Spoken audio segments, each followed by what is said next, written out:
Hello दोस्तों, welcome to arts वाला। स्वागत है आप सभी का आज के इस नए वीडियो में। आज हम लोग हिंदी ग्रामर के जो है मेनली 3 टॉपिक के बारे में डिस्कस करने वाले हैं, वो भी फुल्ली कॉन्सेप्ट के साथ।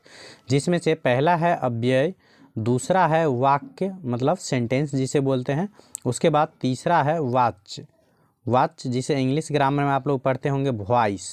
तो इसी तीनों टॉपिक के बारे में आज हम लोग डिस्कस करने वाले हैं। तो अगर वीडियो को अंत तक देख लेते हैं तो आप लोगों को निश्चित रूप से इन तीनों टॉपिक से रिलेटेड जो है फुल कॉन्सेप्ट आपके माइंड में बन जाएगा, ताकि आने वाला समय में जो है आपको ऑब्जेक्टिव में कोई दिक्कत नहीं होगा। याद रखिएगा, सिर्फ ऑब्जेक्टिव प्रैक्टिस कर लेने से आप लोगों का क्वेश्चन एग्जाम में सॉल्व नहीं होने वाला है। जब तक आप उसका कॉन्सेप्ट नहीं दिमाग में रखिएगा तब तक आप लोगों को ऑब्जेक्टिव बनाने में कठिनाई होगी ही होगी। तो निश्चित रूप से आप लोग इसको पहले देख लीजिएगा ताकि ऑब्जेक्टिव बनाने में कोई भी दिक्कत नहीं हो। तो चलिए शुरू करते हैं। तो देखिए, हमारा पहला जो टॉपिक है वो है अव्यय। तो पहली बात, अव्यय होता क्या है? तो देखिए, अव्यय किसे कहेंगे हम लोग? तो जिस शब्द रूप से किसी भी कारण से कोई विकार उत्पन्न नहीं होता है उसे हम लोग क्या बोलते हैं? अव्यय बोलते हैं। अगर परिभाषा समझ में ना आया हो तो चलिए आगे क्लियर हो जाएगा उदाहरण से। देखिए, अव्यय के जो है 4 भेद होते हैं, ये याद रख लीजिएगा, काफ़ी ज़रूरी है। तो अव्यय के जो 4 भेद होते हैं, तो पहला उसमें से आ जाता है क्रिया विशेषण। तो क्रिया विशेषण हम लोग किसे कहेंगे? तो नाम से ही स्पष्ट है। देखिए, विशेषण में आप लोग पढ़े होइएगा, जो विशेषण क्या होता है? तो जो शब्द किसी संज्ञा या सर्वनाम की विशेषता बताता है। तो क्रिया विशेषण का मतलब क्या हो गया? तो ऐसा शब्द जो क्रिया की विशेषता बताए। क्या होता है? क्रिया की विशेषता बताता है। तो देखिए, जिस शब्द से क्रिया की विशेषता प्रकट हो उसे हम लोग क्या बोलते हैं? क्रिया विशेषण। जैसे वह धीरे धीरे पढ़ता है, तो इसमें क्रिया क्या है? तो पढ़ना क्रिया है। तो उसके बारे में विशेषता क्या बताया जा रहा है? जो वह धीरे धीरे पढ़ता है। तो यहाँ पढ़ना का काम क्या हो रहा है? धीरे धीरे। तो ये धीरे धीरे शब्द जो है क्या हो गया? तो ये हो गया क्रिया विशेषण। जैसे बोलेंगे वह तेज दौड़ता है, तो वह तेज दौड़ता है। तो दौड़ना क्या है? उसमें क्रिया है, और तेज क्या हो गया? तो उस क्रिया की विशेषता है कि वह फास्ट दौड़ता है, मतलब तेज दौड़ता है। तो यही यहाँ तेज शब्द क्या हो जाएगा? तो क्रिया विशेषण। उम्मीद है समझ गए होंगे जो क्रिया विशेषण क्या होता है। उसके बाद है क्रिया विशेषण के मुख्य भेद। क्रिया विशेषण के भी कुछ भेद होते हैं। जैसे पहला हो गया स्थानवाचक। स्थानवाचक नाम से ही स्पष्ट है, जहाँ स्थान का बोध होगा। जैसे बोलेंगे ना, यहाँ, वहाँ, जहाँ, आगे, पीछे, इस सभी से क्या होता है? तो स्थान का बोध होता है। इसलिए यह सब को क्या हम बोलेंगे? तो स्थानवाचक क्रिया विशेषण। देखिए, स्थानवाचक के बाद जो है दूसरा क्रिया विशेषण है कालवाचक। तो कालवाचक नाम से स्पष्ट है। काल का मतलब होता है हिंदी में समय, समझिए। तो काल का बोध होगा किससे? तो जैसे बोलेंगे आज, कल, परसों, अब, जब, कब, ये सभी जो है समय सूचक शब्द है, एक प्रकार से बोल सकते हैं। इस सब से काल का बोध होता है, मतलब समय का बोध होता है। इसलिए यह हो जाएगा कालवाचक क्रिया विशेषण। उसके बाद रीतिवाचक में क्या सब हो जाएगा? ऐसे, वैसे, कैसे, फिर धीरे, अवश्य, सचमुच, ये सभी क्या हो जाएगा? तो ये सभी हो जाएगा रीतिवाचक। उसके बाद है परिमाणवाचक। तो परिमाणवाचक में क्या होगा? परिमाण का बोध होगा। परिमाण का मतलब मात्रा। तो मात्रा में क्या हो जाएगा? जैसे बहुत, उसके बाद बड़ा, भारी, बिल्कुल, खूब, ये सभी क्या है? तो मात्रा बता रहा है। इसलिए यह सभी क्या हो जाएगा? परिमाणवाचक क्रिया विशेषण। उसके बाद है प्रश्नवाचक। तो प्रश्नवाचक भी नाम से ही स्पष्ट है। प्रश्न करेंगे तो प्रश्न में क्या करेंगे? क्यों, क्या, किस लिए, किस कारण आदि, ये सभी क्या हो जाएगा? तो प्रश्नवाचक क्रिया विशेषण।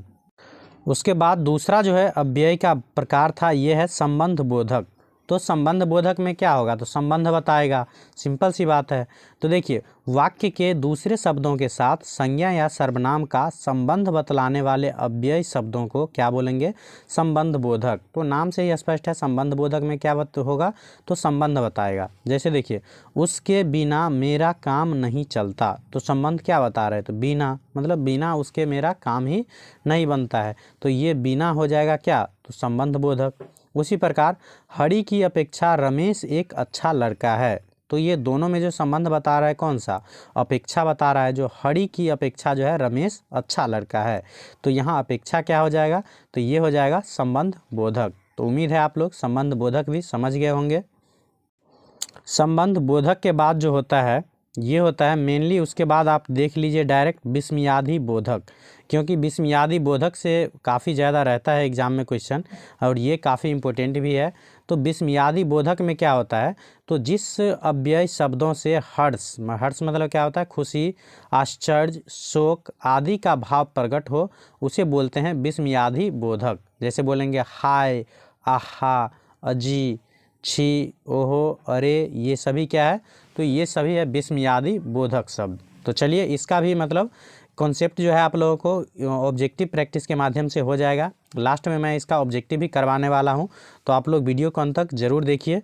लास्ट में जब ऑब्जेक्टिव प्रैक्टिस कर लीजिएगा तो आप लोगों को फुल्ली कन्फर्म हो जाएगा जो मुझसे ऑब्जेक्टिव बनता है या नहीं। उसके बाद देखिए, उसके बाद हमारा है वाक्य। तो वाक्य किसे कहेंगे, तो वाक्य बोलते हैं सिंपल सी बात, मतलब शब्दों के समूह को क्या बोलेंगे, तो वाक्य बोलेंगे। तो देखिए जिन शब्द समूह से कहने या लिखने का अर्थ समझ में आता है उसे वाक्य बोलेंगे, या सीधा भाषा में बोलेंगे तो क्या बोल सकते हैं, शब्दों के सार्थक समूह को क्या बोलेंगे, वाक्य। मतलब शब्दों का ऐसा समूह जिसका कुछ अर्थ हो उसे हम लोग बोलते हैं वाक्य।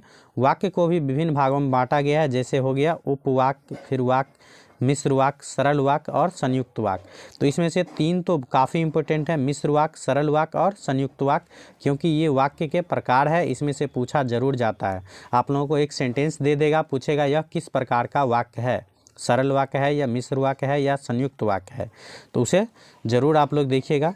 तो देखिए पहला आता है उपवाक्य। उपवाक्य किसे कहेंगे, तो किसी वाक्य के उस सार्थक अंश को उपवाक्य कहते हैं जिसमें कर्ता और समापिकता क्रिया हो। जैसे मैं उस लेखक को जानता हूँ जिसे यह पुरस्कार मिला है। यहाँ यह पुरस्कार मिला है एक उपवाक्य है। उपवाक्य मतलब छोटा सा जो उस पूरे सेंटेंस का कुछ भाग हो उसे ही हम लोग बोलते हैं उपवाक्य। जैसे यहाँ जो पूरा सेंटेंस लिया गया है ये यहाँ से यहाँ तक लिखा गया है, तो इसमें से एक दूसरा पार्ट ये है जिसे यह पुरस्कार मिला है, तो इसलिए यह हो जाएगा उपवाक्य। तो उम्मीद है समझ गए होंगे। तो उपवाक्य के बाद आता है इम्पोर्टेंट मिश्र वाक्य, सरल वाक्य और संयुक्त वाक्य। इसे आप लोग ध्यानपूर्वक देखिएगा। तो देखिए मिश्र वाक्य किसे कहेंगे, तो जिस वाक्य में एक प्रधान वाक्य और उसमें आश्रित वाक्य एक या उससे अधिक अंग वाक्य हो उसे हम लोग बोलते हैं मिश्र वाक्य। मतलब एक इसमें क्या होना चाहिए, मेन सेंटेंस होना चाहिए, मतलब मुख्य मतलब वाक्य होना चाहिए।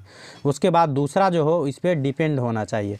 जैसे श्याम ने कहा कि वह कल दिल्ली जाएगा, तो श्याम ने कहा कि वह कल दिल्ली जाएगा, तो ये क्या हो जाएगा, मिश्र वाक्य।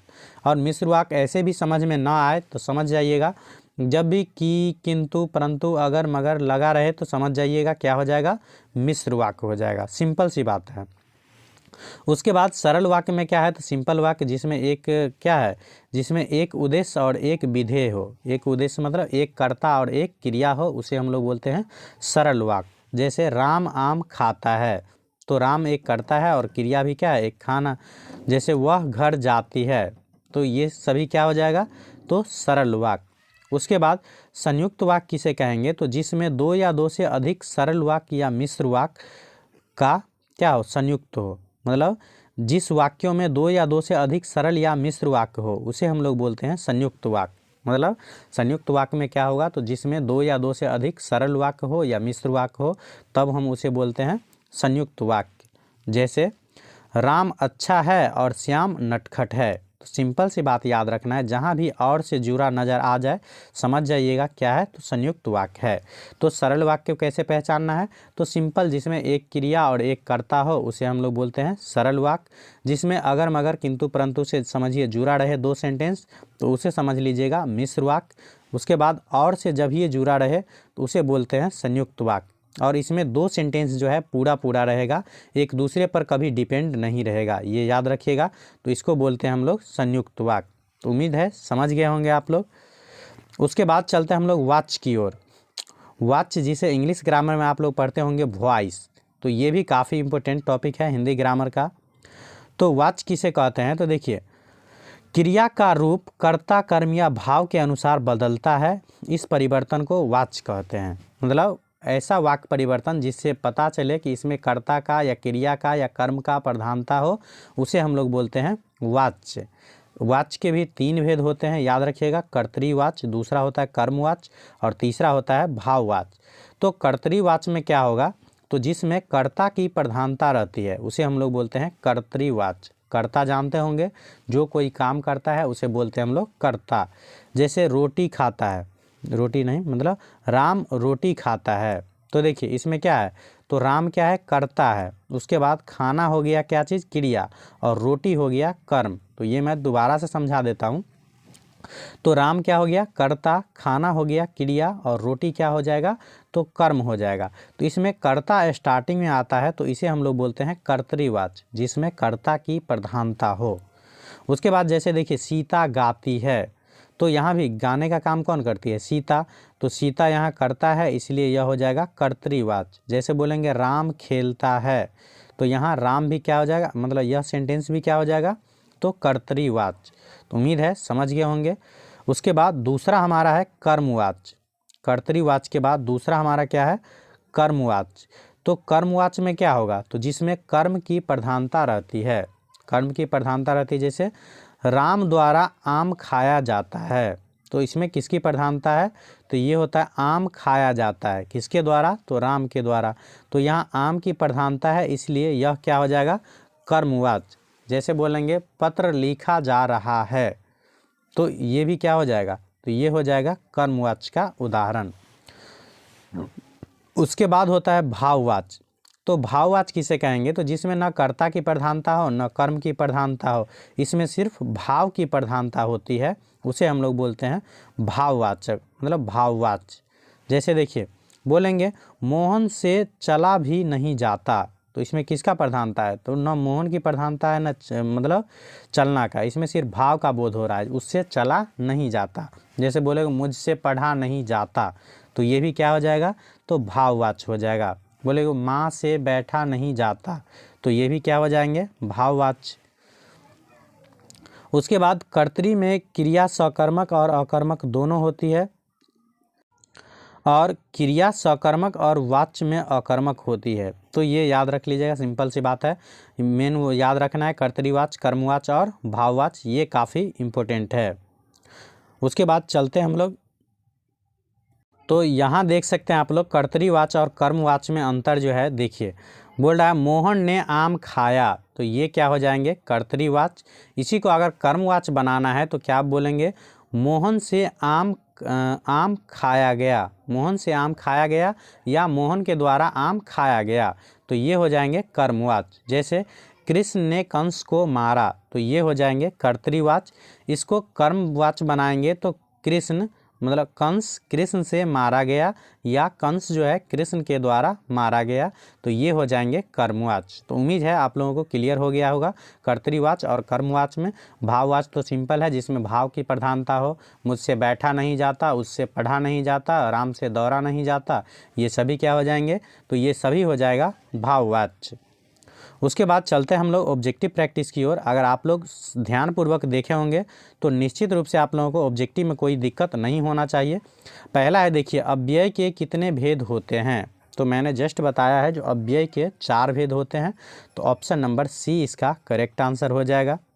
उसके बाद 2 में है, जो मोहन तेजी से दौड़ता है, इस वाक्य में क्रिया विशेषण कौन है, तो क्रिया विशेषण में मैंने क्या बताया है, जो क्रिया की विशेषता बताए, तो क्रिया क्या है, दौड़ना। तो दौड़ना के बारे में क्या बताया जा रहा है, जो वह तेज़ी से दौड़ता है, तो यह तेज़ी जो हो गया क्या हो गया, क्रिया विशेषण। तो ऑप्शन नंबर बी इसका करेक्ट आंसर हो जाएगा। उसके बाद नेक्स्ट हमारा तीसरा क्वेश्चन है, जो वाच्य के कितने भेद हैं, तो वाच्य के कितने भेद होते हैं, तो अभी जस्ट मैंने बताया 3 भेद होते हैं, कर्तरीवाच्य, कर्मवाच्य और भाववाच्य। तो ऑप्शन नंबर बी इसका करेक्ट आंसर हो जाएगा। उसके बाद नेक्स्ट हमारा 4 नंबर क्वेश्चन है, जो जहाँ कर्ता की प्रधानता हो वह कौन सा वाच्य होगा, तो अभी जस्ट बताया है, जो जिसमें कर्ता की प्रधानता होती है उसे हम लोग बोलते हैं कर्तरीवाच्य। तो ऑप्शन नंबर ए इसका करेक्ट आंसर हो जाएगा। उसके बाद नेक्स्ट हमारा 5 नंबर क्वेश्चन, जो कर्मवाच्य किसे कहते हैं, तो कर्मवाच्य भी मैंने जस्ट बताया है, जो जिसमें कर्म की प्रधानता हो उसे हम लोग बोलते हैं कर्मवाच्य। तो ये हो जाएंगे जहाँ कर्म की प्रधानता हो, तो ऑप्शन नंबर बी इसका करेक्ट आंसर हो जाएगा। मैं क्या ऑब्जेक्टिव करवा रहा हूँ ये कोई मायने नहीं रखता है, सिर्फ आप लोग उस परिभाषा को, कॉन्सेप्ट को दिमाग में रखिएगा तो कहीं भी आप ऑब्जेक्टिव प्रैक्टिस कर सकते हैं, कोई भी दिक्कत नहीं होगा, एक भी क्वेश्चन में आप लोगों को कभी प्रॉब्लम नहीं होगा, सिर्फ ध्यानपूर्वक देख लेते हैं तो। उसके बाद नेक्स्ट हमारा 6 नंबर, जहाँ क्रिया की प्रधानता हो उसे कौन सा वाच्य कहते हैं। तो जहाँ क्रिया की प्रधानता हो उसे हम लोग बोलते हैं भाववाच्य। तो ऑप्शन नंबर सी इसका करेक्ट आंसर हो जाएगा। उसके बाद नेक्स्ट हमारा 7 नंबर क्वेश्चन, जो है वह मर गया, हाय कौन सा अव्यय है। तो जस्ट मैंने बताया था विस्मयादि बोधक में है, उसके बाद आश्चर्य वाला रहे, शोक वाला रहे, तो इस सभी को बोलते हैं विस्मयादि बोधक, जिसका चिन्ह होता है ये, इंग्लिश में बोलते हैं एक्सप्लेनेशन मार्क। तो ये हो जाएंगे ऑप्शन नंबर डी इसका करेक्ट आंसर हो जाएगा। उसके बाद 8 में है, जो मैं बहुत थक गया हूँ, इसमें परिमाण क्रिया विशेषण कौन सा है। तो परिमाण में मैंने क्या बताया था, जिसमें मात्रा का बोध हो, तो मात्रा में क्या है, बहुत थक गया हूँ, तो बहुत मात्रा बता रहा है, तो इस प्रकार से ऑप्शन नंबर ए इसका करेक्ट आंसर हो जाएगा। उसके बाद नेक्स्ट हमारा क्वेश्चन है 9 नंबर का, जो शब्द क्रिया की रीति या विधि से संबंध विशेषता बताता हो वह क्रिया विशेषण होगा। तो नाम से स्पष्ट है रीति या विधि, तो उसे हम लोग बोलते हैं रीतिवाचक। तो ऑप्शन नंबर सी इसका करेक्ट आंसर हो जाएगा।